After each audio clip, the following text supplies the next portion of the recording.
He stood in that boardroom and said the words that would haunt him forever. A black woman won't suit this position. The echo hadn't even faded when she walked through the door, brilliant, composed, and about to shatter every ignorant assumption he'd ever made. Ethan Ward thought he had it all figured out. Corner office, stellar reputation, the comfort of a world that had always bent to accommodate him.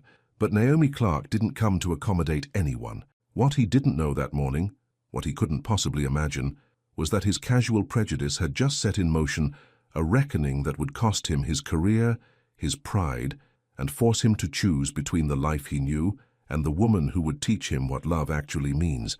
By the time he realized she wasn't just suited for the position, she was suited for his heart, it might already be too late. Subscribe right now and comment below if you've ever had to completely rebuild yourself to deserve someone's trust, because this redemption story is about to get real. The morning sun cut through the glass walls of the boardroom at Dalton & Myers Marketing. Ethan Ward stood by the window, coffee in hand, watching the Atlanta traffic crawl below. At 33, he'd earned his corner office and his reputation. People listened when he spoke. They respected his judgment. "So who are we interviewing today?" Graham Cole leaned against the mahogany table, scrolling through his phone. Angela Brooks, the HR coordinator, glanced up from her folder. "Naomi Clark. She's got impressive credentials, worked at 2 major agencies. Her portfolio is strong." Ethan turned from the window. He set his coffee down with a soft click. "What's her background?" "Atlanta native, marketing degree from Emory. She's been in the field for 6 years." Angela smiled. "I think you'll be impressed." Graham snorted. "Another diversity hire?" Ethan's jaw tightened. He should have stopped Graham right there, should have said something about professionalism. Instead, he heard himself say, "A black woman won't suit this position. Our clients are conservative. They expect a certain image." The words hung in the air like smoke. Angela's smile vanished. She stared at him, her brown eyes sharp with disappointment. "Ethan, I'm being realistic." He picked up his coffee again, took a sip. "I'm just thinking about what works." "What works is talent," Angela said quietly. "And she has it." Before Ethan could respond, the boardroom door opened. Angela straightened her shoulders and walked toward the entrance. Her heels clicked against the polished floor. "Ms. Clark, right this way." Ethan felt his stomach drop. The woman who entered the room carried herself like someone who'd already won. She wore a navy blue suit that fit perfectly. Her natural hair was styled in elegant twists pulled back from her face. When she smiled at Angela, the warmth reached her eyes. "Thank you for seeing me," she said. Her voice was clear, confident. Ethan's throat went dry. He could still hear his own words echoing in his mind. "A black woman won't suit this position." She looked directly at him. Her dark eyes were intelligent, assessing. She extended her hand. "Naomi Clark, it's a pleasure to meet you, Mr. Ward." Her handshake was firm. "Professional." He fumbled through the introduction, acutely aware that Graham was smirking behind them. "Please, have a seat," Ethan managed.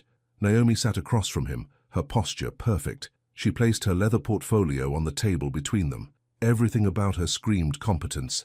Ethan felt a bead of sweat form at his temple. "Tell us about your most successful campaign," he said. She didn't hesitate. "Last year, I led a rebranding project for a regional grocery chain. They were losing market share to bigger competitors. We focused on community connection, highlighting local farmers, family stories, neighborhood roots. Sales increased by 32% in 6 months. Graham leaned forward. "Anyone can boost sales temporarily. What about long-term growth?" "The campaign created lasting customer loyalty," Naomi replied smoothly. "A year later, their retention rate is still climbing. They've opened 3 new locations." She pulled out her tablet, sliding it across the table. "The data's all here." Ethan looked at the numbers. They were impressive, very impressive. He asked 3 more questions. She answered each one with facts, examples, and quiet confidence. She never got defensive, never wavered. 45 minutes later, she stood to leave. "Thank you for your time." After the door closed behind her, the room fell silent. Graham spoke first. "Well, she's got credentials, but can she handle our client base?" Ethan started to agree. Then he heard footsteps in the hallway. Mr. Dalton, the company's 60-year-old CEO, stepped into the boardroom. His silver hair was neatly combed. His eyes, sharp behind wire-rimmed glasses, swept across the room. "I sat in on the video feed," Mr. Dalton said quietly. He walked to the head of the table, hands clasped behind his back. She's the best candidate you've seen in years. Ethan opened his mouth, closed it. I want her hired, Mr. Dalton continued. She starts Monday. He looked directly at Ethan. Under your supervision. The next morning, Ethan arrived at his office to find an email waiting. The subject line read, New team member assignment. Ethan, Naomi Clark will report directly to you beginning Monday, 9 a.m. Please ensure her orientation is thorough and professional. I have high expectations for this partnership. Richard Dalton. Ethan's hand tightened around his mouse. He forwarded the email to Graham with a single sentence. Dalton hired her. Graham's reply came 30 seconds later. LOL. Let's see how long she lasts. Ethan stared at those words. Something uncomfortable twisted in his chest. Was that really funny? Was that what he sounded like? He deleted the email thread. Monday morning arrived cold and grey. Ethan got to the office early, hoping to avoid the inevitable. But at 8:45, he heard Angela's cheerful voice in the hallway. Your desk is right here near the window. The morning light is beautiful. Thank you. Naomi's voice was warm. You've been so helpful. Girl, we need more women on this floor. I'm glad you're here. Ethan busied himself with paperwork. He heard footsteps approach his open door. A soft knock. Good morning, Mr. Ward. He looked up. Naomi stood in his doorway, wearing a charcoal gray dress and a burgundy blazer. She held a coffee cup in one hand, her portfolio in the other. Naomi, he gestured to the chair across from his desk. Come in. She sat down, her movements graceful and unhurried. I wanted to thank you for the opportunity. Mr. Dalton made the decision. The words came out colder than he intended. Her expression didn't change, but something flickered in her eyes. Understanding, maybe, or disappointment. Well, she said evenly, I look forward to proving myself to everyone. She left his office without another word. Ethan exhaled slowly. He felt like he'd just failed a test he hadn't known he was taking. The first team meeting happened at 10 o'clock. Ethan's department gathered in the conference room. 8 people total. Graham sat across from Naomi, watching her like a hawk watches a mouse. Let's go around the table, Ethan said. Everyone introduce yourselves. One by one, his team members shared their names and roles. When it came to Naomi, she smiled at each person. I'm Naomi Clark. I'm excited to join the team and learn from all of you. What's your specialty? Asked Marcus, one of the junior account managers. Brand development and market research. I love finding stories that connect with people. Graham leaned back in his chair. We do things a certain way here. Our clients appreciate consistency. Of course, Naomi said pleasantly. Every company has its culture. I'm here to contribute, not disrupt. Ethan watched the exchange. Graham's tone had been dismissive, but Naomi didn't take the bait. She just kept smiling, kept her voice steady. The meeting continued. When Ethan presented the new campaign for a regional bank, Naomi took notes. She asked 2 thoughtful questions. Both times, Ethan found himself impressed by her insight. As everyone filed out, Mr. Dalton appeared at the door. His timing was never accidental. How did it go? He asked. Fine, Ethan said quickly. Mr. Dalton's gaze shifted to where Naomi was gathering her things. She asked good questions. Yes, sir. Walk with me, Ethan. They left the conference room together. Mr. Dalton's office was at the end of the hall, overlooking the city. He didn't sit down. Instead, he stood by the window, hands in his pockets. You're uncomfortable, Mr. Dalton said. No, Don't lie to me. I've known you for 8 years. The older man's voice was gentle but firm. The problem isn't her fit, Ethan. It's yours. Ethan felt heat rise up his neck. I don't know what you mean. Yes, you do. Mr. Dalton turned to face him. You're a smart man. You're capable. But if you let small thinking define your decisions, you'll never be the leader I know you can become. The words landed like stones. Think about it, Mr. Dalton said quietly. That's all I ask. Ethan left the office feeling like he'd been stripped bare. 2 weeks passed. Ethan kept his distance from Naomi, speaking to her only when necessary. He watched her work, though, watched how she stayed late, how she double-checked every detail, how she treated everyone, even Graham, with respect. Then came the Harrington account presentation. Harrington Investments was one of their biggest clients. The presentation was scheduled for 2 in the afternoon. Ethan had prepared the pitch deck himself, rehearsed it 3 times. But when he connected his laptop to the projector, the screen went black. Technical issue, he muttered, clicking frantically. The clients shifted in their seats. Mr. Harrington, a stern man in his 60s, checked his watch. Ethan felt sweat forming on his forehead. This was bad, very bad. May I? Naomi's voice was calm beside him. He looked at her, desperate. "Please." She stepped forward, unplugging his laptop and connecting her tablet to the projector instead. Within seconds, the presentation appeared on the screen. "Gentlemen," she said smoothly, "thank you for your patience. Let me walk you through our vision for your brand." Ethan stood frozen as Naomi took over. She knew the material, every slide, every talking point. She must have reviewed the deck on her own time.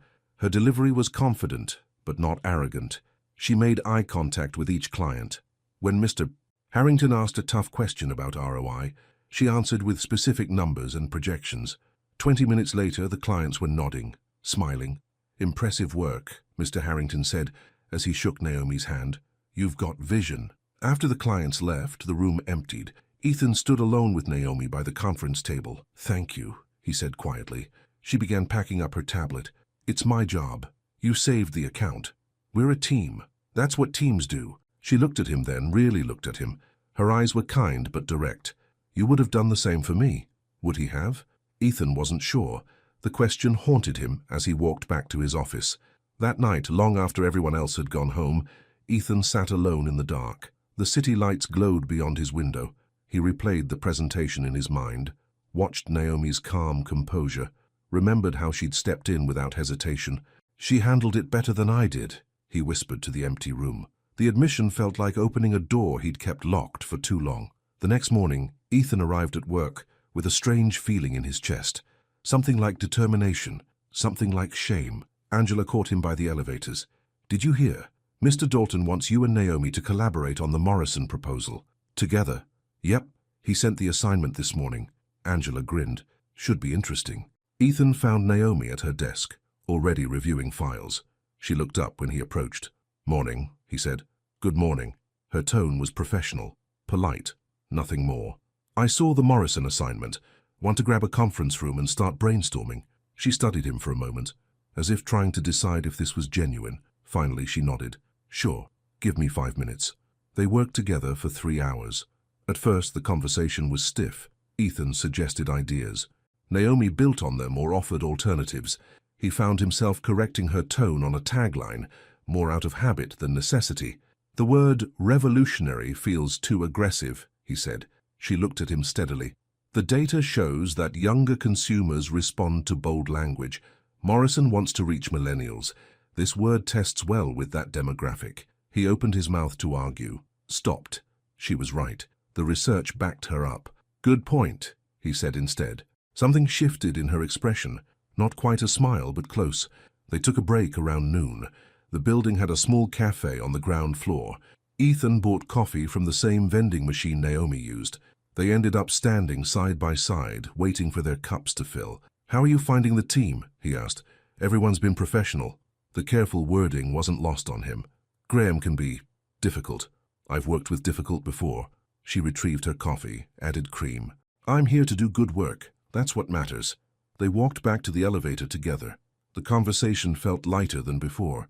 She mentioned a documentary she'd watched about marketing psychology. He told her about a book he'd read on brand loyalty. Small talk, nothing deep. But it felt normal, human. When she left his office later that afternoon, Ethan noticed the empty coffee cup she'd left on the corner of his desk. He found himself smiling at it. What was happening to him? The following week brought new challenges. Graham had been unusually quiet, which should have been a warning sign. Instead, Ethan felt relieved by the peace. Until Tuesday afternoon. Ethan was walking past the employee lounge when he heard laughter. He recognized Graham's voice immediately. "I'm just saying diversity hires aren't always about qualifications." "What do you mean?" someone asked. "Come on. We all know why she's really here." Dalton wanted to look progressive. More laughter. Then another voice. "Did you hear her accent? Where's she from anyway?" "Does it matter?" Graham's tone was mocking. "She probably got handed everything because of quotas." Ethan's hand froze on the doorframe. His stomach turned to ice. He should walk in there, should shut it down immediately. But his feet wouldn't move. Shame, hot and suffocating, wrapped around his throat. Because 3 weeks ago, he'd said something similar. He backed away from the lounge, his heart pounding. He went to his office, closed the door, and sat in the dark for 20 minutes.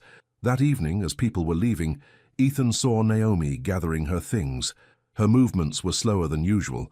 Her shoulders looked heavy. She'd heard them, he was sure of it. He wanted to say something, apologize, explain. But what could he possibly say? That he was sorry his colleague was an ass? That he himself had been just as bad? The words stuck in his throat. Naomi left without looking his way. Ethan stayed late that night, staring at his computer screen. Finally, at 8:30, he opened his email and started typing. Naomi, I wanted to thank you again for your work on the Harrington presentation and the Morrison proposal. Your contributions have been invaluable. I'm grateful to have you on the team. Ethan. He read it 3 times before hitting send. It wasn't enough, not even close, but it was a start. The next morning, he found a brief reply in his inbox. Mr. Ward, thank you for the acknowledgement. I appreciate the opportunity to contribute. Naomi, formal, distant, but she'd responded. Ethan found himself reading her email multiple times throughout the day, trying to decode the meaning behind the polite words. Friday brought unexpected news. Mr. Dalton called Ethan into his office just before lunch. I'm sending you and Naomi to lead the pitch for the Riverside Resort account, Mr. Dalton said. It's a weekend retreat. You'll present Monday morning. Ethan's eyes widened. Both of us? Yes. I want to see how you work together under pressure. Mr. Dalton's expression was unreadable. Travel arrangements are being made. You leave tomorrow. Sir, This is a big account, Ethan. Riverside wants fresh energy. Naomi brings that. You bring experience. Together you'll make a strong team. He paused. If you let yourself. There it was again. That gentle challenge. Ethan returned to his desk and found an email from Angela with the travel details. Separate rooms at a lodge 2 hours north. The retreat would last through Sunday, with the pitch scheduled for Monday morning. He saw Naomi leaving the break room and caught up with her. Did you hear about Riverside? He asked. Yes. She held her coffee cup close like a shield. Angela just told me. It'll be good. A chance to focus without office distractions. I suppose. Her tone was neutral, but he caught the tension in her jaw. I know this is sudden. It's fine, Mr. Ward. I'll be ready. She walked past him, her heels clicking purposefully down the hall. Back at his desk, Graham appeared, leaning against the doorframe with his trademark smirk. A romantic weekend getaway? Dalton's really pushing this, huh? It's a business trip, Ethan said coldly. Sure it is. Graham's laugh was ugly. Just don't let her distract you from the real work. Something snapped inside Ethan. He stood up, walking around his desk until he was face to face with Graham. The real work, Ethan said slowly, is showing our clients that we're the best. Naomi's already proven she can do that. Have you? Graham's smirk faltered. I suggest you focus on your own accounts, Ethan continued, and keep your opinions to yourself. He walked past Graham and out of the office, his hands shaking slightly. He'd never confronted Graham like that before, never drawn such a clear line. It felt terrifying. It felt right. Saturday morning, Ethan arrived at the office parking lot at 7. The company van was waiting. Naomi stood beside it, a small suitcase at her feet, looking at her phone. She glanced up when he approached. Morning. Good morning. He loaded his bag into the back. Ready for this? As ready as I'll ever be. The drive north took them through rolling hills and pine forests. Fall colors painted the landscape in gold and red. For the first hour, they barely spoke. Ethan focused on driving. Naomi watched the scenery, occasionally typing on her phone. But as they left the city behind, the silence felt less heavy. Have you been to this area before? Naomi asked. Once. Years ago. It's beautiful. My mother used to bring me to the mountains when I was little. Her voice softened. We'd spend weekends hiking. She said the trees helped her think clearly. Is she still in Atlanta? Yes. She's retired now. Taught middle school English for 30 years. Ethan glanced at her. That's impressive. She's the strongest person I know.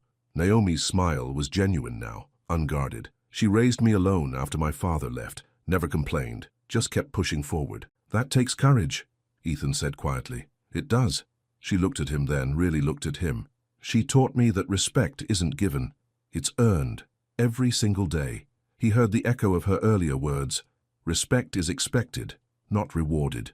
Your mother sounds wise, he said. She is. They drove in comfortable silence after that. When they arrived at the lodge, Ethan pulled up to the rustic main building. Mountains rose behind it, their peaks touching low clouds. Wow, Naomi breathed. Yeah. He turned off the engine. Pretty incredible. Inside, the lobby smelled like cedar and wood smoke. A fire crackled in the stone fireplace. Ethan checked them in, while Naomi admired the view through floor-to-ceiling windows. Here you go. The desk clerk handed him 2 key cards. You're in rooms 12 and 14, top floor, end of the hall. Ethan walked over to Naomi. He held out one key card. Your room. She took it, their fingers brushing for just a second. Thank you. Want to grab dinner in an hour? We can go over the pitch deck. She nodded. That works. An hour later, they met in the lodge restaurant. The space was cozy, lit by candles and soft overhead lights. They ordered food and spread their laptops across the table. For 2 hours they worked, refined slides, debated talking points, argued about color schemes, but this time the disagreements felt different, productive, like they were building something together instead of fighting over territory. I think we've got it, Naomi said finally, leaning back in her chair. I think you're right. She smiled, a real smile that reached her eyes. Want to know a secret? Sure. I was terrified about this trip. Ethan blinked. Why? Because... She hesitated, choosing her words carefully. Because I wasn't sure if we could work together, really work together. And now I think maybe we can. She met his gaze. If we both try. Something warm settled in Ethan's chest. I'd like that. They finished their meal, conversation drifting from work to life. She told him about her favorite books. He shared stories about growing up in suburban Atlanta. The wall between them, built of awkwardness and hurt, began to crack. When they finally left the restaurant, the night air was cool and crisp. They walked slowly back toward the large entrance. Thank you for today, Naomi said quietly, for listening, for trying. Ethan stopped walking. He looked at her, really looked at her in the moonlight. You're extraordinary, he said softly. The words surprised both of them. Naomi's eyes widened slightly. For a moment, neither of them moved. Good night, Ethan, she said finally, her voice barely above a whisper. Good night, Naomi. He watched her walk into the lodge, his heart beating faster than it should. Something was changing, something big, and Ethan Ward wasn't sure if he was ready for it. But he knew, standing there under the mountain stars, that there was no going back now. Sunday morning arrived with golden light streaming through the pine trees. Ethan woke early, his mind already spinning with thoughts of the presentation, but mixed in with the work anxiety was something else, something he didn't want to name yet. He'd dreamed about Naomi's smile. He showered, dressed in casual clothes, and headed downstairs to the lodge restaurant. The smell of coffee and bacon filled the air. A few other guests sat scattered around the room, speaking in hushed morning voices. Then he saw her. Naomi sat by the window, wearing jeans and a cream-colored sweater. Her hair was pulled back in a simple ponytail. She looked relaxed, almost happy. She was reading something on her tablet, her coffee cup steaming beside her. Ethan's feet moved before his brain could stop them. Mind if I join you? She looked up, surprised. Then she smiled. Please. He sat down across from her, ordered coffee from the passing waitress. For a moment, neither of them spoke. It wasn't awkward exactly, just aware, like they both knew something had shifted last night, but weren't ready to talk about it. Sleep well? Naomi asked. Actually, yes. You? Better than I expected. She closed her tablet. I was thinking about the pitch. I have one more idea for the opening. Let's hear it. She explained her concept, starting with a story instead of statistics.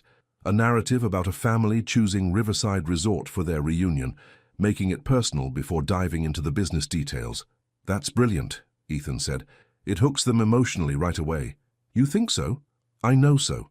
He leaned forward. This is why Dalton hired you. You see the human side of everything. Pink colored her cheeks. I just think people connect with stories more than numbers. You're right. And I should have listened to you sooner. The words hung between them. Naomi's eyes searched his face, looking for something. Sincerity, maybe, or proof that he meant it. Thank you, she said softly. They spent the morning refining the presentation.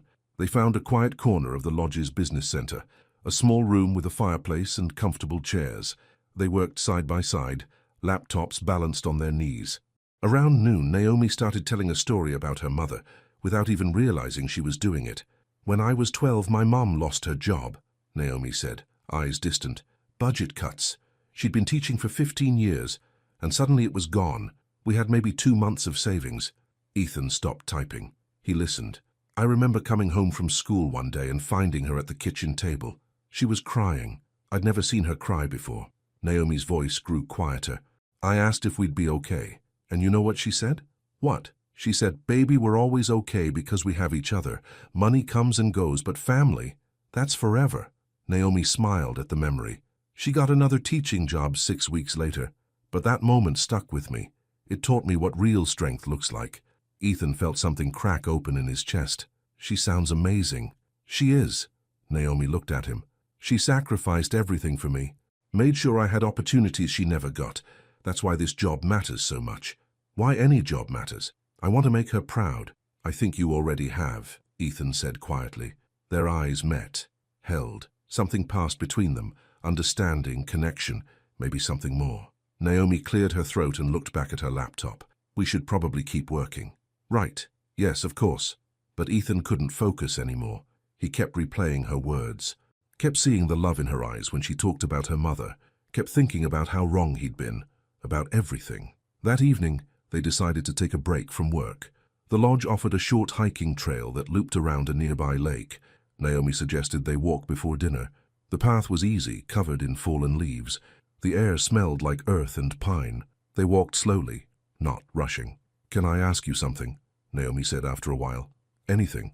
Why did you become so distant when I first started? Angela said you're usually welcoming to new team members. Ethan's stomach tightened. Here it was. The moment he'd been dreading and needing in equal measure. He stopped walking, looked out at the lake. I was uncomfortable. Because of me? Because of what you represented? He forced himself to look at her. I grew up in a very particular environment. Country clubs, private schools. Everyone looked the same, talked the same, thought the same. I never questioned it. I just accepted that was how the world worked. Naomi waited, her expression unreadable. When Dalton said he wanted to hire you, I resisted. Not because of your qualifications. Those were obvious, but because, he exhaled slowly, because some part of me still believed the world I grew up in was the only world that mattered. And now, her voice was soft but steady. Now I know I was wrong. About everything. He met her eyes. You're one of the most talented people I've ever worked with, and more than that, you're genuine, kind, strong. You've challenged every assumption I've ever made about what success looks like. Silence fell between them. A bird called somewhere in the trees. The water lapped gently at the shore. Thank you for being honest, Naomi said finally. That couldn't have been easy. It wasn't. But you deserve honesty. She started walking again. He fell into step beside her. After a moment, she spoke. You know what my mother always says? You can't erase a first impression, but you can write a better next one. Ethan felt a smile tug at his lips. Your mother is very wise. She is. Naomi glanced at him. And she's right. I can't forget how this started, Ethan, but I can see that you're trying. That counts for something. I want to do better. Be better. Then keep showing me. She bumped his shoulder gently with hers. Actions always speak louder than words. They walked the rest of the loop in comfortable quiet. When they returned to the lodge, the sun was setting behind the mountains, painting the sky in shades of orange and purple. That was nice, Naomi said as they reached the entrance. Yeah, it was. She looked at him, her eyes warm. See you at dinner? Definitely. As she walked away, Ethan felt something he hadn't felt in years. Hope. Real, genuine hope that maybe, just maybe, he could become the person he wanted to be, the person she deserved. Monday morning came too fast. Ethan woke at 6, his stomach churning with nerves. The pitch was at 10. They had 4 hours to prepare. He met Naomi for breakfast. She looked calm, but he noticed her hands shaking slightly as she poured cream into her coffee. Nervous? He asked. Terrified, she admitted, but in a good way. We've got this. The presentation is solid. I know. She took a sip of coffee. I just want it to go well. It will, trust me, and more importantly, trust yourself. She smiled at that. Thank you. They ran through the pitch 3 more times in the business center. By 9:30, they were as ready as they'd ever be. The Riverside Resort executives arrived at 9:45. 4 people, 2 men, 2 women, dressed in business casual. They looked friendly, but sharp. These were people who knew quality when they saw it. At exactly 10 o'clock, Ethan and Naomi stood at the front of the conference room. Their presentation was loaded. Their notes were ready. Good morning, Naomi began, her voice clear and confident. Thank you for giving us this opportunity. Today we want to tell you a story. She launched into the opening they'd crafted together, the family reunion narrative, making the resort feel like more than a business, making it feel like home. The executives leaned forward, listening. Then Ethan took over, walking them through the marketing strategy. Social media campaigns, influencer partnerships, local community engagement. Every point was backed by data, but delivered with warmth. When questions came, Naomi fielded them brilliantly. One executive asked about ROI projections. She didn't just give numbers, she explained the reasoning behind them, the market research that supported their strategy. "This is impressive," one of the women said. "You've clearly done your homework." "We believe in your brand," Naomi replied. "We want to help you share it with the world." 30 minutes later, it was over. The executives stood, shaking both their hands. "We'll be in touch by end of day," the lead executive said. "But I can tell you now, this was exactly what we were looking for." After they left, Ethan and Naomi stood alone in the conference room. For a moment, neither moved. Then Naomi let out a breath she'd been holding. "Did that really just happen?" "We did it," Ethan grinned. "You were incredible. We were incredible," she corrected. "Together." Before he could overthink it, Ethan pulled her into a hug. She stiffened for half a second, then relaxed, her arms coming around him. "Thank you," he said quietly. "For what?" "For being brilliant. For being patient with me. For—" He pulled back, looking at her. "For giving me a chance to get it right." Her eyes were bright. "You're welcome." They packed up and drove back to Atlanta. The mood in the car was lighter than it had been on the way up. They talked about everything and nothing: favorite movies, worst concert experiences, foods they hated but pretended to like. When Ethan's hand brushed hers on the center console, neither of them pulled away. That evening, Ethan got the call. Riverside had accepted their proposal. They'd won the account. He immediately texted Naomi, "We got it." Her response came seconds later, "Yes, I knew we would." Then another text, "Thank you for trusting me." Ethan stared at those words for a long time before replying, "Thank you for being someone I can trust." Tuesday morning, the office buzzed with news of the Riverside win. Mr. Dalton called a quick team meeting to congratulate Ethan and Naomi publicly. "Outstanding work," Mr. Dalton said, beaming. "This is exactly the kind of partnership I want to see." Angela hugged Naomi afterward. "I knew you'd kill it."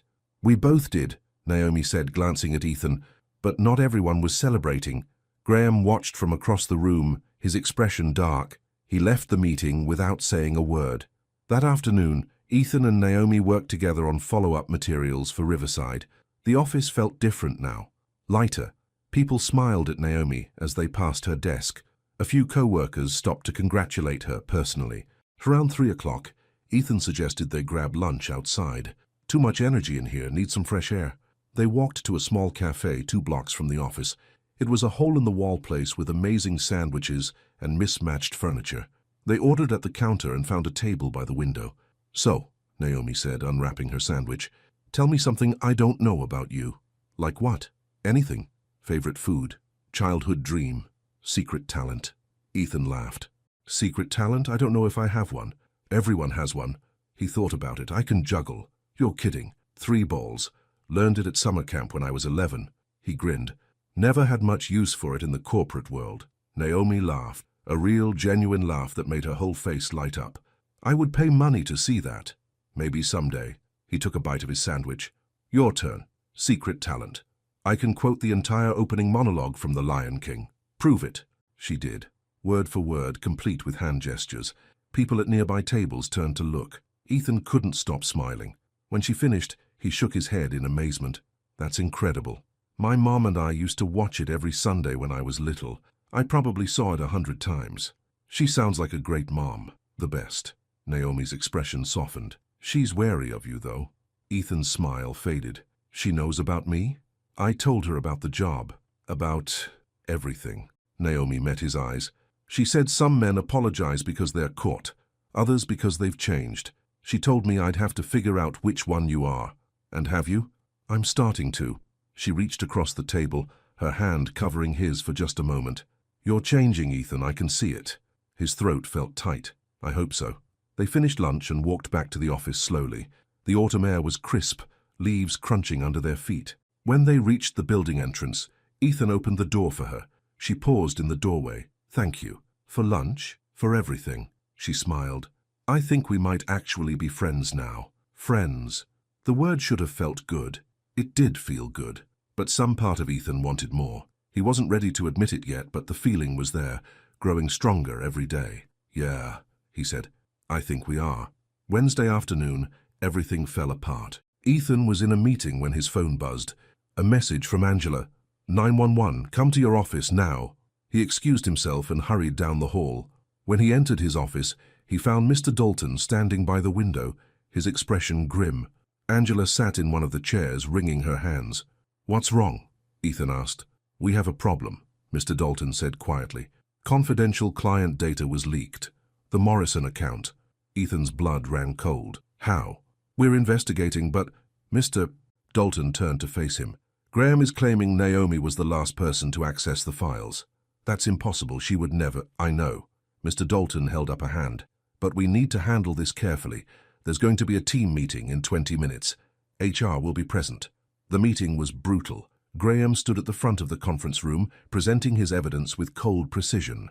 Login times, file access records, everything pointing to Naomi. Naomi sat quietly, her face carefully blank, but Ethan saw the tremor in her hands. "This is ridiculous," Ethan interrupted. "Naomi wouldn't compromise client confidentiality. Anyone who's worked with her knows that." "The logs don't lie," Graham said smoothly. "Logs can be manipulated. Timestamps can be altered." Ethan stood up, his voice rising. "You're accusing an innocent person because you can't stand that she's better at this job than you are." The room went silent. Graham's face turned red. "How dare you—" "No, how dare you?" Ethan stepped forward. "Naomi has done nothing but excellent work since she started here. She saved the Harrington account. She helped win Riverside. And instead of acknowledging that, you're trying to destroy her reputation." "Mr. Ward," the HR director said carefully, "we need to follow protocol. Then follow it properly. Investigate everyone who had access to those files. Check the IP addresses. Do actual detective work instead of jumping to conclusions." Naomi stood up slowly. Her voice was quiet but steady. "It's okay, Ethan." "No, it's not." "Yes, it is." She looked at the HR director. "I understand you need to investigate.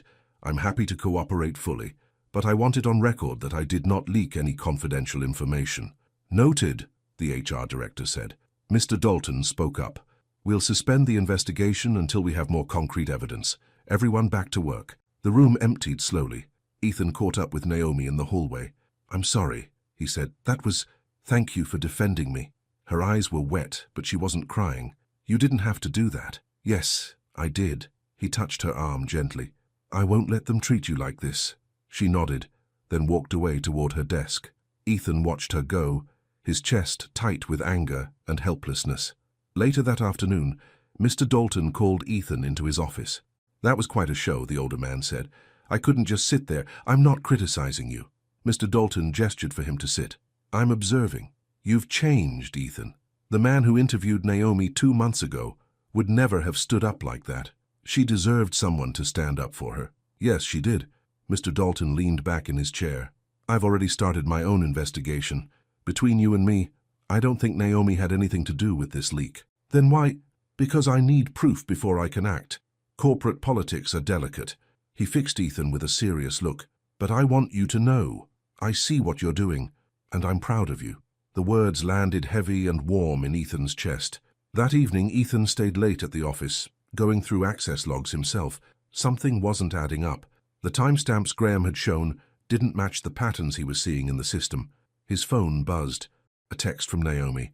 "Thank you again for today. It means more than you know." He typed back, "I'd do it again, 1,000 times." A minute passed. Then, "I believe you." Ethan smiled at his screen. Then he went back to the logs, determined to find the truth. Around 8 o'clock he found it. A discrepancy in the IP addresses. Someone had accessed the files remotely, using credentials that looked like Naomi's, but came from a different location.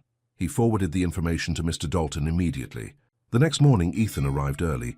He wanted to talk to Naomi before the office filled up, but when he got to her desk, it was empty, clean. Everything personal was gone. His heart stopped. Angela appeared beside him, her face somber. "She resigned last night. Sent her letter to HR at 11 p.m. "What?" "She's done, Ethan. She said she couldn't work in an environment where her integrity was questioned." Ethan felt the world tilt. "Where is she?" "I don't know. She hasn't answered my calls." He found her badge on his desk, the little plastic card with her photo left deliberately where he'd see it. Next to it, a handwritten note. "Thank you for trying, but some battles aren't worth fighting. Take care of yourself." And Ethan sank into his chair, the badge clutched in his hand. His reflection stared back at him from the dark computer screen, distorted and wrong. He'd lost her, and this time, he didn't know if he could get her back. Friday morning came grey and cold. Ethan hadn't slept. He'd spent the entire night staring at Naomi's note, reading it over and over until the words blurred together. Some battles aren't worth fighting, but she was wrong. This battle was worth everything. At 7 a.m., Ethan marched into Mr. Dalton's office. The CEO was already there, reading reports with his morning coffee. "I have proof," Ethan said without preamble. He placed his laptop on the desk, showing the access logs. "Look at the IP addresses. Someone used Naomi's credentials remotely, but it wasn't her computer, wasn't even her location." Mr. Dalton studied the screen carefully. "Where did this come from?" "Graham's home address. I cross-referenced it with HR records." The older man's jaw tightened. "You're certain?" "Completely." He set her up. Mr. Dalton closed his laptop slowly. "Thank you, Ethan. I'll handle this." "With all due respect, sir, that's not enough." Ethan's voice shook slightly. "Naomi's gone. She resigned because we let her be accused of something she didn't do. I failed her. What do you want me to do? Let me fix it. Let me make this right." Mr. Dalton studied him for a long moment. "How?" "I need to talk to Graham first. Get him to admit what he did, then—" Ethan swallowed hard. "Then I need to tell the truth, all of it. That will have consequences." "I know." Ethan met his gaze steadily. "But consequences don't matter anymore. Doing the right thing does." Mr. Dalton nodded slowly. "Then do what you need to do." Ethan found Graham in his office an hour later. The man was typing an email, looking smug and satisfied. "We need to talk," Ethan said, closing the door behind him. Graham barely looked up. "About what?" "About the fact that you framed Naomi." Graham's fingers froze on the keyboard. "I don't know what you're talking about." "Yes, you do." Ethan walked to the desk, placing his phone face up between them. The recording app was already running. "You accessed the Morrison files using her credentials from your home computer. I have proof." The color drained from Graham's face. "You're bluffing." "Am I? Want to bet your career on it?" Ethan leaned forward. "I've already given the evidence to Mr. Dalton. He's reviewing it right now, so you have two choices. You can admit what you did, or you can wait for security to escort you out in front of everyone." Silence filled the room. Graham's hands clenched into fists. "She didn't belong here," he said finally, his voice bitter. "Dalton only hired her to look good, to check some diversity box." "That's not true, isn't it? She waltzed in and suddenly she's everyone's favorite, gets the best assignments, gets praised for doing the bare minimum." Graham's anger was ugly, raw. "Meanwhile, I've been here for 6 years. 6 years of hard work, and what do I get? Passed over for promotions, ignored in meetings. So you destroyed her reputation, made her feel like she couldn't trust anyone here?" "I did what I had to do." Graham stood up, his chair scraping loudly. "And you know what's funny? You agreed with me at first. Remember? A black woman won't suit this position." "Those were your words, Ethan, not mine." The accusation hit like a punch to the gut, because it was true. "You're right," Ethan said quietly. "I did say that, and I was wrong. Completely, utterly wrong. But you know what the difference is between us?" "What?" "I'm willing to admit it. I'm willing to change. You're just doubling down on hate." Ethan picked up his phone, stopping the recording. "I'll give this to HR, and Dalton, and anyone else who needs to hear it." He walked to the door, then paused. "For what it's worth, Graham, Naomi didn't take anything from you. Your own bitterness did that all by itself." The all-staff meeting was called for 3 o'clock that afternoon. Everyone crowded into the main conference room, whispering and speculating. Word had spread that something big was happening. Ethan stood at the front of the room, his heart pounding so hard he thought everyone could hear it.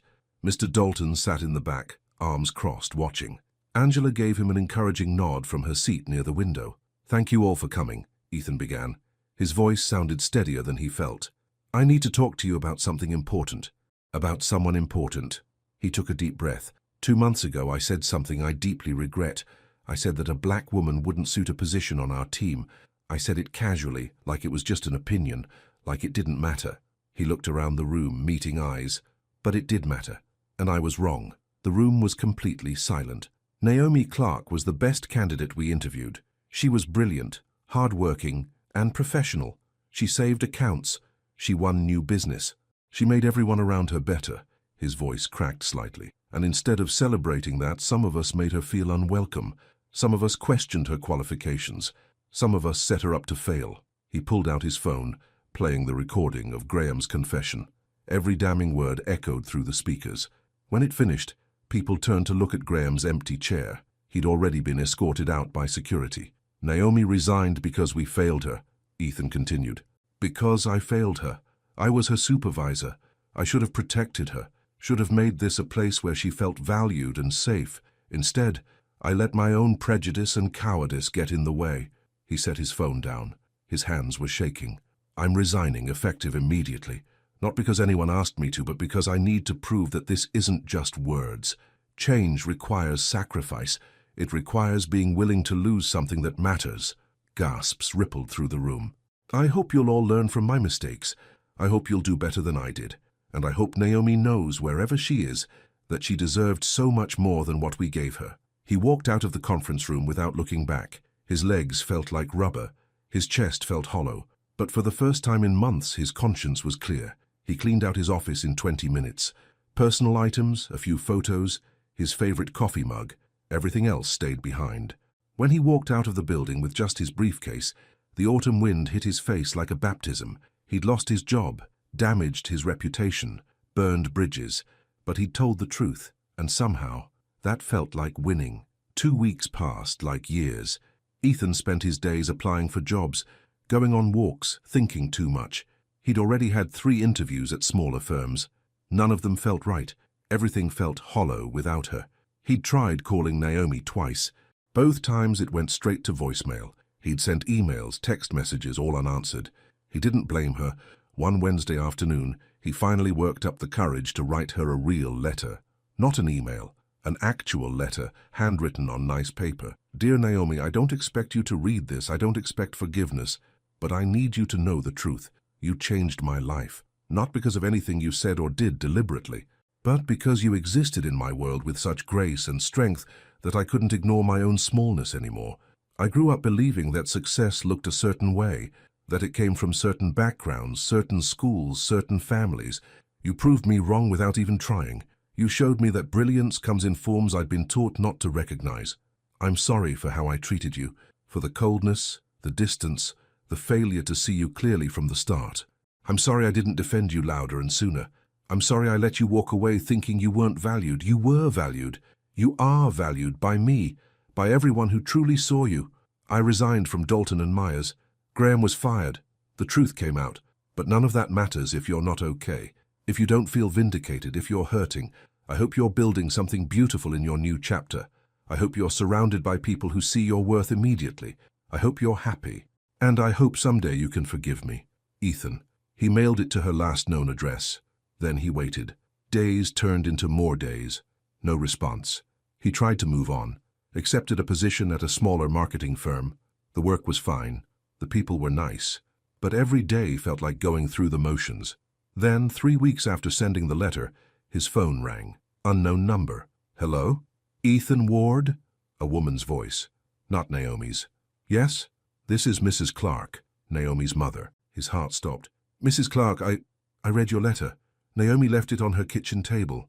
The woman's voice was measured, careful. She's been working from home, freelancing, building her own client list. Is she okay? No, not really. A pause. But she's strong. She'll survive. She always does. Ethan closed his eyes. I'm so sorry for everything. I know you are. I can hear it in your voice. Mrs. Clark sighed.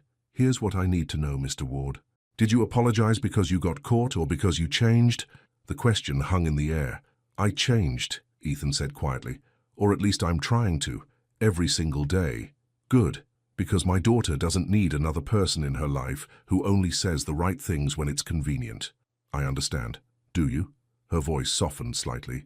Naomi is the best thing that ever happened to me. She's brilliant and kind, and she deserves someone who sees that from the beginning. Not someone who had to learn it the hard way. You're absolutely right. Another pause, then. She talks about you when she thinks I'm not listening. She mentions something you said, or something you did, and her voice changes. Ethan's breath caught. It does. Yes, which is why I'm calling, because I need to know if you're serious about this. About her. I am. More than anything. Then prove it. Not with words, with action. Mrs. Clark's voice grew firm. You want forgiveness? Earn it.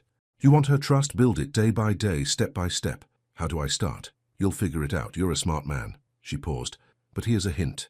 She's working out of a small office building on Peachtree Street, 3rd floor, if you're brave enough. The line went dead. Ethan stared at his phone, his mind racing. Then he grabbed his keys and headed for the door. The office building on Peachtree Street was modest. Brick exterior, old-fashioned elevator, narrow hallways. Ethan climbed the stairs to the 3rd floor, his heart hammering. The directory on the wall listed several small businesses. Then he saw it.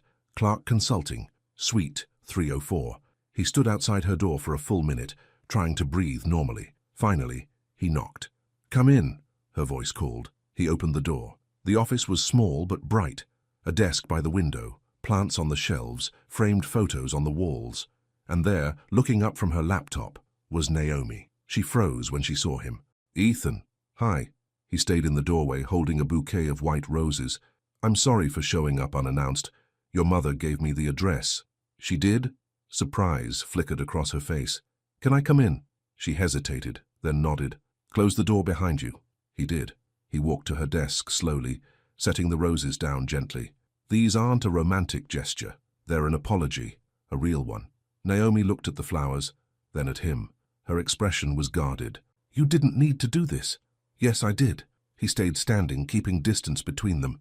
"I needed you to know that I see what I did wrong, not just with Graham and the accusations, but from the very beginning. I judged you before I knew you. I let prejudice cloud my judgment, and I'm sorry." She was quiet for a long moment. "I got your letter. I meant every word." "I know." Her voice was soft. "That's what made it so hard to read." "Hard? Because part of me wanted to stay angry at you. Anger is easier than... whatever this is." She gestured between them. "You hurt me, Ethan, not just professionally. Personally. I know, and I hate that I did." She stood up, walking to the window. The afternoon light caught her profile, making her look like a painting. "Do you know what the worst part was? It wasn't the accusation. It wasn't even Graham's cruelty. What was it? It was feeling like I'd been foolish, like I'd started to trust you, started to believe you were different only to be proven wrong." She turned to face him. "I let my guard down, and it cost me." Ethan's throat felt tight. "You weren't foolish. You were brave. You gave me a chance I didn't deserve." "No, you didn't." Her eyes glistened. "But then you stood up for me. You defended me when it mattered. You lost your job for me. I didn't lose it. I gave it up. There's a difference." "Why?" "Because you taught me who I don't want to be." He took a small step closer. "You showed me what integrity looks like, what strength looks like, what real grace under pressure looks like. And I realized that keeping that job meant compromising everything I'd learned from you." A tear slipped down her cheek. She wiped it away quickly. "You can't just show up here with flowers and pretty words, Ethan. I know. You can't undo what happened. I know that too. So what do you want from me?" He met her eyes. "Nothing. I want nothing from you. I just wanted you to know that I'm sorry. Truly, deeply sorry. And that you deserve every good thing that comes your way." She stared at him, searching his face for something. Lies, maybe. Or proof that this was real. Finally, she spoke. "My mother said something to me last week. She said, 'Then start by forgiving yourself.'" "What?" "I was angry. At you. At Graham. At the whole situation. And she told me that holding on to anger was like drinking poison and expecting the other person to die." Naomi walked to her desk, picking up the roses. "She said if I wanted to move forward, I needed to let it go. Not for you, for me. Have you? Let it go?" "I'm trying." She smelled the flowers, a small smile crossing her face. "These are beautiful, by the way. You deserve beautiful things." She set the roses down and looked at him. Really looked at him. "What are you doing now for work?" "I'm at a small firm, marketing strategy. It's fine." "Just fine?" "Honestly, it's boring. The work is easy. The people are nice. But there's no challenge, no spark." He shrugged. "Turns out working with someone who pushes you to be better makes all the difference. Flattery won't get you anywhere." "It's not flattery. It's truth." He paused. "How's the freelancing going?" "Actually, really well. I have 3 steady clients. 2 more in the pipeline." Pride crept into her voice. "I'm building something that's mine." "That's amazing, Naomi, really." They stood there, the air between them charged with everything unsaid. Finally, Naomi broke the silence. "I don't know if we can go back to being friends, Ethan." His heart sank. "I understand. But maybe..." She bit her lip. "Maybe we could start over." Slowly. Hope flickered in his chest. Slowly? Very slowly. "As in, Maybe you leave now and I think about whether I want to see you again. He nodded. That's fair. He walked to the door, then turned back. For what it's worth, you're going to do incredible things, with or without me. But I hope someday you'll let me watch you succeed. Goodbye, Ethan. Goodbye, Naomi. He left, closing the door softly behind him. As he walked down the stairs, his phone buzzed. A text from an unknown number. This is Naomi. You were right about one thing. Working with someone who challenges you makes all the difference. I have a big project coming up. If you're interested in consulting, call me next week. Ethan read the message 3 times, a smile spreading across his face. It wasn't much, but it was a start. And sometimes a start was everything. The following Monday, Ethan called the number Naomi had texted him. His hand shook slightly as he pressed dial. She answered on the 3rd ring. Clark Consulting. Hi, it's Ethan. A pause. Then, hi, you said I should call about a project? I did. Her voice was professional, but he caught a hint of warmth underneath. I landed a contract with a boutique hotel chain. They want to rebrand completely. It's a big job. Congratulations. That's huge. Thank you. But I could use help. Someone with corporate experience. Someone who understands brand positioning. Another pause. Someone I can trust to do good work. The last part landed softly between them. I'd be honored, Ethan said. When do we start? Tomorrow, 9 a.m., my office. I'll be there. Tuesday morning, Ethan arrived at Naomi's office at 8:45. He brought 2 coffees from the shop downstairs, one black, one with cream and sugar, because he wasn't sure which she preferred. When he knocked, she called for him to enter. She was already at her desk, reviewing documents. Morning, he said, holding up the cups. I didn't know how you take your coffee. She looked at the cups, then at him. A small smile tugged at her lips. Cream and sugar. Then this one's yours. He set it on her desk. Thank you. She took a sip, her eyes closing briefly. That's perfect. They spent the morning going over the hotel project. The chain had 6 properties across Georgia and wanted a unified brand message that still honored each location's unique character. It was complex, nuanced work, exactly the kind of challenge Ethan had been missing. As they worked, something shifted. The awkwardness from their last meeting began to fade. They fell into an easy rhythm, Naomi suggesting ideas, Ethan building on them, both of them refining until something clicked. What about this? Naomi turned her laptop toward him. Each property keeps its name, but we create a tagline that ties them together. Every stay tells a story. That's good. Really good. Ethan leaned forward. We could do a campaign showing real guests' stories. Honeymoons, anniversaries, family reunions. Yes. Her eyes lit up. Make it personal, make it real. They worked through lunch, ordering sandwiches and eating at her desk. The conversation drifted from work to life. She told him about a difficult client who'd wanted neon colors for a meditation app. He told her about his mother's recent obsession with pickleball. It felt normal, easy, like they were just 2 people who enjoyed each other's company. Around 3 o'clock, Angela texted Ethan. How's it going? He replied, good, really good. Don't mess this up, she wrote back, followed by a heart emoji. He smiled at his phone. What? Naomi asked. Angela's checking on me, making sure I'm behaving. Naomi laughed. She texted me this morning too, told me to give you a chance. And are you? Giving me a chance? She set down her pen and looked at him. So far, yes, but this is still a trial period, Ethan. Professional and personal. I understand. Do you? Her expression grew serious. Because I need you to know something. I don't forgive easily, and I don't forget. What happened at Dalton and Myers hurt me, deeply. I know. But I also believe people can change. My mother taught me that. She said holding grudges only hurts yourself. Naomi folded her hands on her desk. So I'm willing to see if you've really changed. But if you disappoint me again, I won't. You can't promise that. You're right. I can't. He met her gaze. But I can promise to try. Every single day. To be better than I was. To see you clearly. To value you the way you deserve. She studied him for a long moment. Then she nodded. Okay, then let's see where this goes. Over the next 3 weeks, they fell into a routine. Ethan came to Naomi's office every Tuesday, Thursday, and Friday. They worked on the hotel campaign, refining every detail until it shined. But more than that, they talked, really talked. She told him about her childhood, about watching her mother work 2 jobs to keep them afloat, about scholarship applications and student loans and the weight of being the first in her family to graduate college. He told her about his privileged upbringing, about country clubs and trust funds and never wanting for anything, about the guilt he felt now looking back. "I didn't earn most of what I had," he admitted one afternoon. "It was just given to me because of who my parents were." "That's not your fault," Naomi said gently. "Maybe not, but what I did with that privilege, that was my choice, and I made selfish ones." Past tense.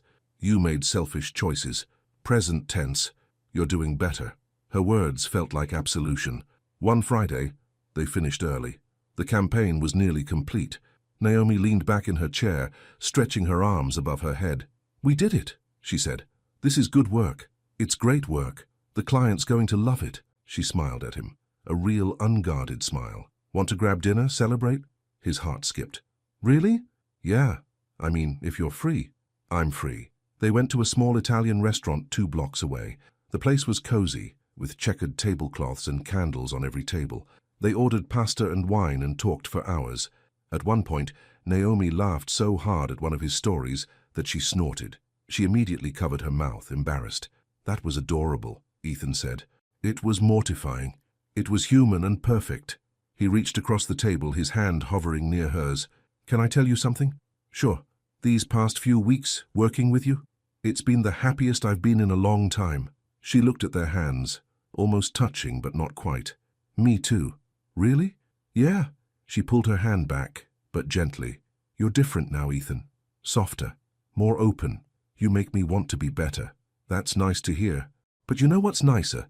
Knowing you want to be better for yourself, not just for me." He thought about that. She was right.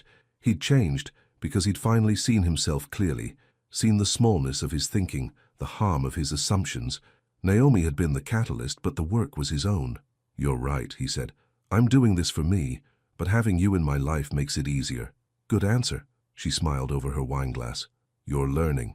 They left the restaurant around 9. The city streets were alive with people and music and light. As they walked back toward her office, Ethan felt a contentment he hadn't known in years. "Thank you for tonight," he said when they reached her building. "Thank you for being good company." She started to turn away, but he called her name. "Naomi? Yeah? Would you want to do this again? Not for work, just dinner, talking, spending time together." She tilted her head, considering. "Are you asking me on a date?" "I don't know. Maybe. If you're open to it." "I'm not ready for dating, Ethan, not yet." His heart sank a little, but he nodded. "I understand. But," she continued, "I'm open to more dinners, more conversations, seeing where things go naturally. I can work with that." She laughed. "Good night, Ethan." "Good night." He watched her enter her building, then walked back to his car with a lightness in his step. Progress. Slow, careful progress. But progress nonetheless. The hotel chain loved their campaign. They signed a year-long contract with Naomi's consulting firm and requested that Ethan remain on the project. The celebration happened at Naomi's office. Her, Ethan, Angela, and a bottle of champagne Angela had insisted on bringing. "To second chances," Angela toasted, raising her glass. "To second chances," Naomi and Ethan echoed. They drank, laughed, and told stories about the project's challenges. Angela regaled them with office gossip from Dalton and Myers. Apparently Graham had been blacklisted from several firms in Atlanta after word spread about what he'd done. "Good riddance," Angela said firmly. "He got exactly what he deserved." As the evening wound down, Angela excused herself. "I've got an early morning, but you two, keep celebrating. You earned it." After she left, Naomi and Ethan stood on the small balcony attached to her office. The city stretched out before them, lights twinkling in the darkness. "This is a good view," Ethan said. "It's why I rented this space. Sometimes I just sit out here and think." "About what?" "Everything. Where I've been, where I'm going, who I want to be." He turned to look at her. The wind caught her hair, pushing it back from her face. She looked peaceful, beautiful. "Can I tell you something?" he asked. "You're full of confessions tonight. Just one more." He took a breath. "I'm proud of you, for building this, for not letting what happened destroy you, for being brave enough to start over." Her eyes glistened. "That means a lot. You deserve to hear it." They stood in comfortable silence for a while. Then Naomi spoke softly. "I was scared, you know. When I left Dalton and Myers, I felt like a failure. You weren't." "Let me finish." She held up a hand. "I felt like one, like I'd let them win. But then I realized something. They didn't take anything from me that I couldn't rebuild, better, stronger, on my own terms. That's incredibly wise. My mother's words, not mine." She smiled. "But I'm learning to believe them. Ethan reached for her hand. This time she didn't pull away.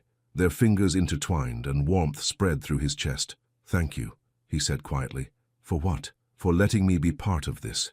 Part of your rebuilding." She squeezed his hand. "Thank you for showing up, for doing the work, for proving me right." "Right about what?" "That you could change, that you were worth a second chance." They stood there, hands clasped, the city humming below. Neither of them wanted to move, neither wanted to break the spell. Finally, Naomi spoke. "I should probably get home, it's late. Let me walk you to your car. It's just downstairs." "I know. Let me anyway." They walked through her office, down the stairs, into the parking garage. Her car was parked near the elevator. When they reached it, she turned to face him. "Ethan." "Yeah? I'm glad you showed up that day with the roses." "Me too. And I'm glad we're doing this, building something new." "So am I." She stood on her toes and kissed his cheek. Soft, brief, but enough to make his heart race. "Good night," she whispered. "Good night, Naomi." He watched her drive away, touching the spot where her lips had been. Something was definitely changing between them. Something wonderful and terrifying in equal measure. 2 weeks later, they were both working late on a proposal for a potential new client. The deadline was the next morning, and they still had hours of work ahead. Around 8 p.m., Naomi stood up and stretched. "I need a break. Want to walk around the block?" "Definitely." They left her office and stepped into the night. The air was cool, carrying the smell of rain. Dark clouds gathered overhead. "Looks like a storm's coming," Ethan observed. "We'll be quick." They walked down Peachtree Street, past closed shops and late-night restaurants. The city felt different at night, quieter, more intimate. "Can I ask you something personal?" Naomi said. "Anything." "When did you know that you'd been wrong about me?" Ethan thought about it. "I think it was gradual, little moments that added up. But the Harrington presentation was big, watching you save the account so calmly, realizing you were better under pressure than I'd ever been." He paused. "And then later at the retreat when you told me about your mother, I saw your humanity, your heart, and I couldn't unsee it." "That's a good answer. What about you? When did you start to trust me again?" She considered the question. "When you defended me in that meeting. When you stood up to Graham even though it cost you something. That's when I thought, maybe he's for real." She looked at him. "And then when you quit, that's when I knew for sure. I couldn't stay. Not after what happened to you." "I know. That's why it mattered." The first drops of rain began to fall, just a sprinkle at first, then harder. Within seconds, it was pouring. "Run!" Naomi laughed, grabbing his hand. They ran down the sidewalk, but there was no shelter nearby. They were soaked within a minute, water streaming down their faces. Finally, they stopped under a shop awning, breathless and laughing. "So much for a quick walk," Ethan said, pushing wet hair out of his eyes. Naomi was laughing too hard to respond. Her mascara had smudged slightly. Her clothes clung to her. She looked absolutely radiant. Ethan's smile faded.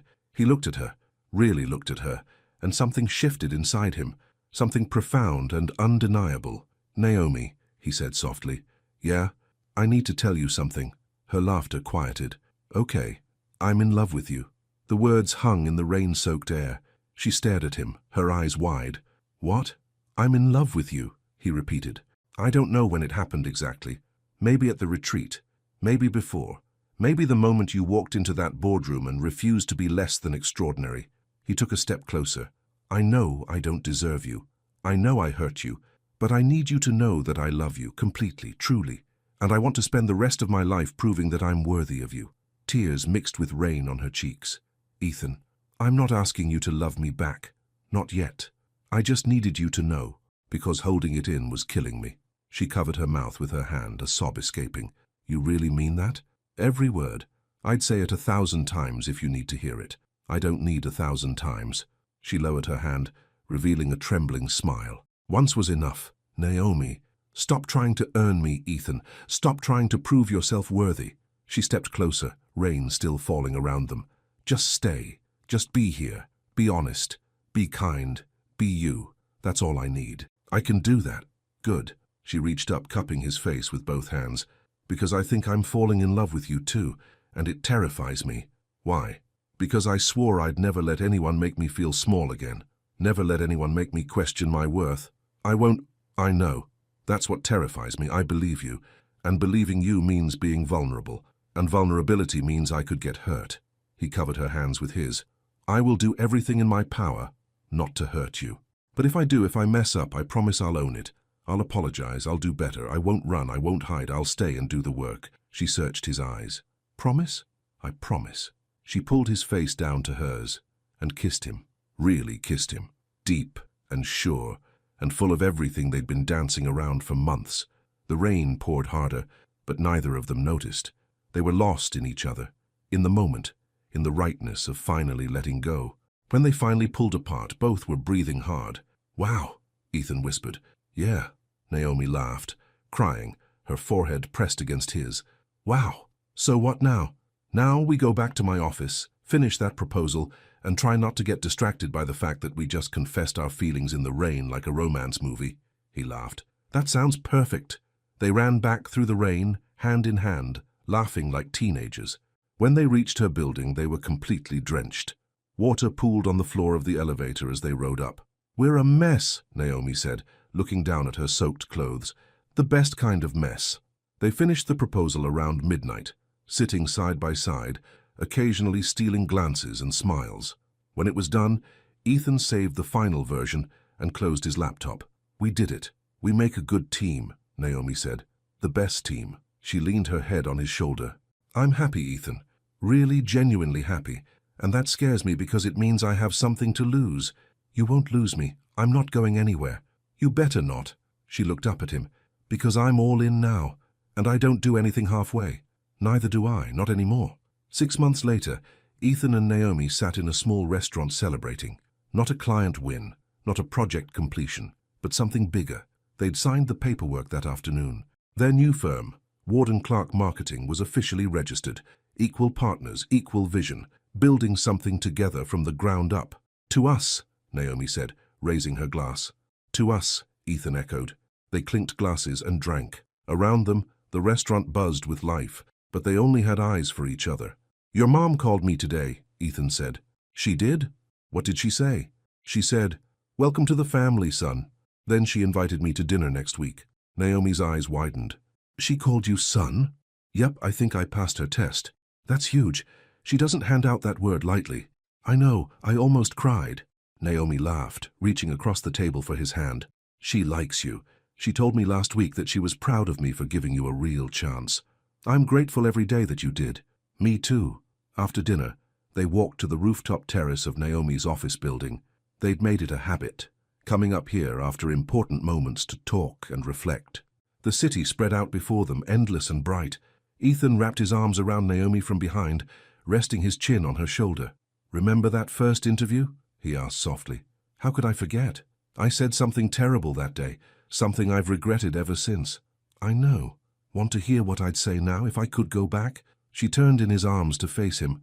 What would you say? He smiled, brushing a strand of hair from her face. I'd say, this woman is going to change my life. This woman is going to teach me what real excellence looks like. This woman is going to make me a better man than I ever thought I could be. He paused. And then I'd say, she suits this position better than anyone else in the world, including me. Tears filled her eyes. You really think that? I know that. You were always the right person, Naomi. I was just too blind to see it. And now? Now I see you perfectly. Every brilliant, beautiful, strong part of you. He kissed her forehead. And I get to be your partner, in business and in life. I'm the luckiest man alive. She wrapped her arms around his neck. We both found where we belong. Yeah, we did. They stood there under the stars, holding each other, the city breathing below them. Two people who'd started as strangers, divided by prejudice and pride, now bound by love and understanding. I love you, Naomi whispered. I love you too, always. The night stretched on, full of promise and possibility, and as they stood together, Ethan thought about how far they'd both come, about the grace Naomi had shown him, about the humility he'd learned, about the love they'd built together, piece by piece, through honesty and effort and hope. She'd suited that position perfectly from day one, but more than that, she'd suited his heart, his life, his future, and he would spend every day proving himself worthy of that gift.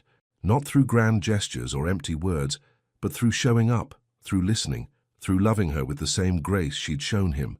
That was enough. That would always be enough.